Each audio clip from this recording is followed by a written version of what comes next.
గౌరవనీయులైన అధ్యక్షుల గారికి ముందుగా నా హృదయపూర్వక నమస్కారాలు తెలియజేస్తున్నాను అధ్యక్ష. అధ్యక్ష, ప్రతిపాదన నాయకులు అడిగినటువంటి ప్రశ్నలలో మొదటి ప్రశ్న, ఈ విద్యా సంవత్సరంలో విద్యార్థుల మొబైల్ వ్యసనం కేసులు ఎంత నమోదయ్యాయి? అధ్యక్ష, ఈ ప్రశ్నకి సమాధానం, ఈ విద్యా సంవత్సరంలో 100ల్లో కేసులు నమోదయ్యాయి అధ్యక్ష. రెండవ ప్రశ్న, మొబైల్ వ్యసనం కోసం ప్రభుత్వం ఏమైనా కౌన్సిలింగ్ లేదా రీహాబ్ సదుపాయాలు అందిస్తున్నదా? అంటే ప్రత్యేక రీహాబ్ అంటూ ఏం లేదు అధ్యక్ష, కాకపోతే ఖచ్చితంగా కౌన్సిలింగ్ అనేది అందిస్తున్నది అధ్యక్ష.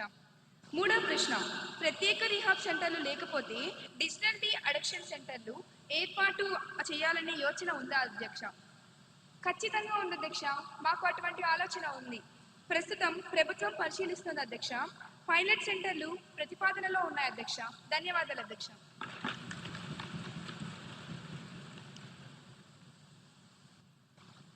గౌరవ ఎమ్మెల్యే కుమారి నిహారిక గారిని సప్లిమెంటరీ క్వశ్చన్ కి అనుమతిస్తున్నాను. అధ్యక్ష, గౌరవనీయులనే మంత్రి గారు సమాధానం అద్భుతంగా ఉంది. కేసులు 100ల్లో ఉన్నాయట అంటే ఖచ్చితమైన లెక్క లేదా అధ్యక్ష? లేక అది కూడా ఫోన్లో క్యాండీ క్రష్ ఆడుతూ లెక్క పెడతారా? పిల్లలేమో 5G స్పీడ్లో ఫోన్లను అతుక్కుపోతుంటే మీ ప్రభుత్వ చర్యలేమో ఇంకా 2G స్పీడ్లోనే పరిశీలన దశలోనే బఫరింగ్ అవుతున్నాయి అధ్యక్ష. ఆ పైలట్ సెంటర్లు భూమి మీదకు వచ్చే లోపు విద్యార్థులు బహుశా స్విచ్ ఆఫ్ అయిపోదా అధ్యక్ష? ధన్యవాదాలు అధ్యక్ష. అధ్యక్ష, గౌరవ సభ్యులు సాంకేతిక గురించి 5G గురించి బాగానే మాట్లాడారు అధ్యక్ష. కానీ మా ప్రభుత్వం విద్యార్థుల్ని నేరస్తులా చూడటం లేదు అధ్యక్ష, బాధితుల్లా చూస్తుంది అధ్యక్ష, బాధితుల్లా చూస్తుంది.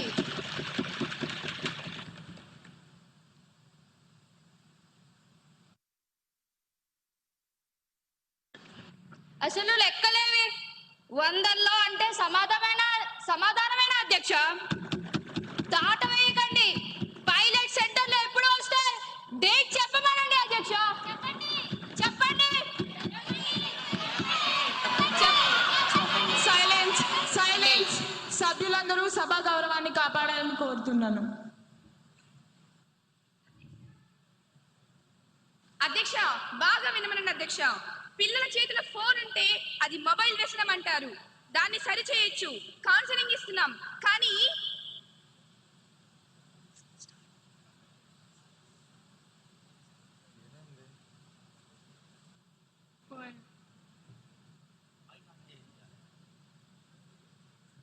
అధ్యక్ష, మా మైకులు కట్ చేశారా?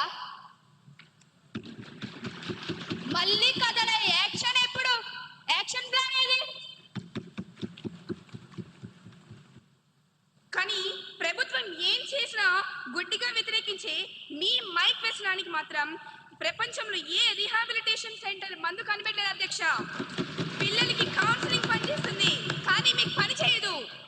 పైలట్ సెంటర్ల మీద దృష్టి పెట్టాం అధ్యక్ష మేము. మీరు కేవలం అల్లరి మీద మాత్రమే దృష్టి పెట్టారు అధ్యక్ష. తేడా అదే అధ్యక్ష. ధన్యవాదాలు అధ్యక్ష. 241103 క్వశ్చన్ పై గౌరవ హెచ్ఆర్డి మినిస్టర్ గారిని స్పందించవలసిందిగా కోరుతున్నాను. గౌరవనీయులైన అధ్యక్ష గారికి నా హృదయపూర్వక నమస్కారాలు. అధ్యక్ష, ప్రతిపక్ష నాయకులు అడిగినటువంటి ప్రశ్నలలో మొదటి ప్రశ్న, విద్యార్థుల స్కూల్ బ్యాగ్ బరువుకు అనుమతించబడిన ప్రమాణం ఏమిటి? అధ్యక్ష, దానికి నా సమాధానం, ఎన్సీఈఆర్టీ మార్గదర్శకాల ప్రకారం బ్యాగుల తేలికగా ఉంచాలని సూచన ఉంది అధ్యక్ష. రెండవ ప్రశ్న, బ్యాగ్లెస్ డేస్ సంఖ్యను పెంచే ప్రస్తావన ప్రభుత్వానికి ఉన్నదా?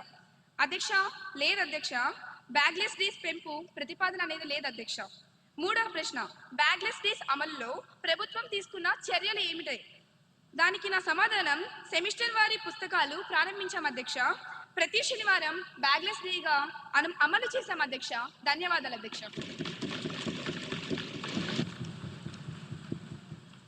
గౌరవ ఎమ్మెల్యే లక్ష్మీ నరసింహ గారిని సప్లిమెంటరీ క్వశ్చన్ కి అనుమతిస్తున్నాను.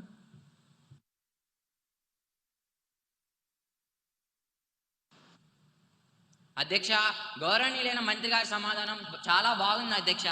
మన ప్రభుత్వం పిల్లలకి టెక్స్ట్ బుక్స్ను, నోట్ బుక్స్ను, బ్యాగ్స్లను ఫ్రీగా ఇస్తుంది అధ్యక్ష. కానీ పిల్లలు ఎలా ఎన్ని చేస్తున్నా మన ప్రభుత్వం బ్యాగుల బరువు గురించి ఆలోచిస్తున్నారా లేదా ఎలాంటి చర్యలు తీసుకుంటున్నారో మీ ద్వారా తెలుసుకోవాలనుకుంటున్నాను అధ్యక్ష.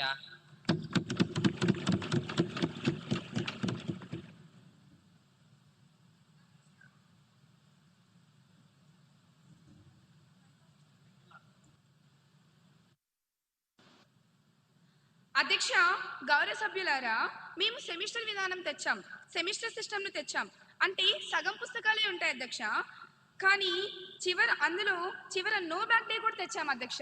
ధన్యవాదాలు అధ్యక్ష. 241104 క్వశ్చన్ పై గౌరవ పంచాయతీరాజ్ శాఖ మంత్రి గారిని స్పందించవలసిందిగా కోరుతున్నాను. గౌరవనీయులైన అధ్యక్షుల వారికి నా నమస్కారము. సభాసభ్యులు అడిగిన ప్రశ్నకి నా దగ్గర చక్కటి సమాధానం ఉంది. అడవి తల్లి బాట కార్యక్రమంలో ఎంతమంది గిరిజన టోలీలు కవర్ అయ్యాయి? దీనికి నా సమాధానం, గుర్తించిన గిరిజన టోలీలు 250 మంది. అందులో మొదటి దశలో 100 టోలీలను కవర్ చేశాము. రెండవ ప్రశ్న, ఈ కార్యక్రమం కోసం ఇప్పటి వరకు ఎంత వ్యయం జరిగింది? ఇప్పటి వరకు 1000 కోట్ల వ్యయం చేశాం.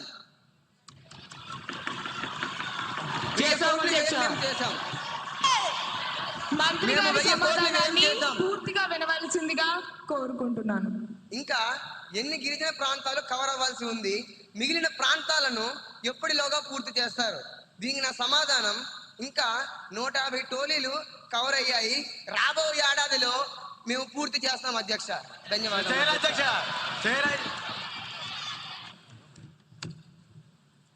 గౌరవ ఎమ్మెల్యే కుమారి ఉదయశ్రీ గారిని సప్లిమెంటరీ క్వశ్చన్ అడగడానికి అనుమతినిస్తున్నాను. గౌరవనీయులైన అధ్యక్ష, ముందుగా అవకాశం ఇచ్చినందుకు ధన్యవాదములు.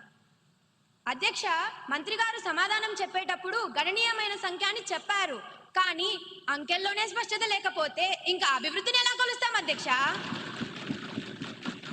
మా ఆవేదన ఒక్కటే అధ్యక్ష, గిరిజన టోలీలు ప్రధానంగా గ్రామీణ ప్రాంతాల్లోనే ఉన్నాయి అధ్యక్ష. వాటికి అభివృద్ధి జరగకపోతే రాబోయేది ముందుగానే వర్షాకాలం. ఇప్పుడు కానీ ఆ కార్యక్రమాలు అనేవి చేపట్టకపోతే అసలు అక్కడికి వెళ్ళడానికి రోడ్డు సౌకర్యమే ఉండదు అధ్యక్ష. బడ్జెట్ ఉంది అంటున్నారు, మరి పనులు ఎందుకు ఆగిపోయాయి అధ్యక్ష? దయచేసి దశల వారీగాని దాటివేయకుండా వచ్చే అయిపోయే ఆర్థిక సంవత్సరం లోపు వీళ్ళు స్పష్టమైన లెక్కలను ఇవ్వగలరా అధ్యక్ష? ధన్యవాదాలు అధ్యక్ష.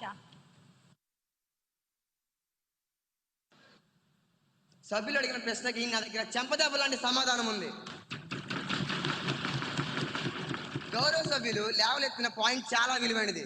నేను అంకెలను దాచదలుచుకోలేదు. నిజమే, కొన్ని తండాలలో అటవీ శాఖ అనుమతులు రావడంలో జప్యం వల్లే పనులు ఆలస్యమయ్యాయి. ఇది వాస్తవం.